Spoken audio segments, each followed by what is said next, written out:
Lesson 7. We often watch TV programs about history. We have discovered a lot of old things under the ground. These things tell us interesting stories. Can you believe that there were no big wars in the Jomon period? Many people who study Japanese history think so. How do they know that? There were two kinds of stone arrowheads in the Jomon period and the Yayoi period. One was small and the other was large. The small arrowheads were usually used to catch animals. The large arrowheads were usually used to attack people.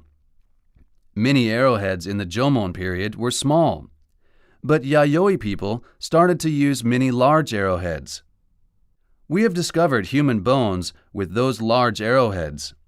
These show that there were many wars in the Yayoi period. They made deep ditches around their villages to keep the enemy away. This also shows that there were many big wars in the Yayoi period. Why did Yayoi people start to attack other villages? At the end of the Jomon period, people began to grow rice. In the Yayoi period, they got more rice.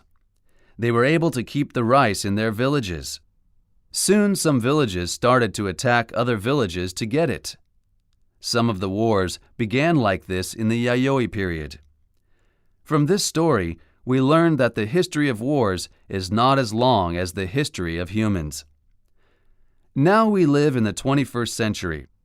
We often think that new things are better than old things. We may think that we live in the best and richest time. Some people even say that we have nothing to learn from the old days. But when we learn history, we often discover something which we did not know.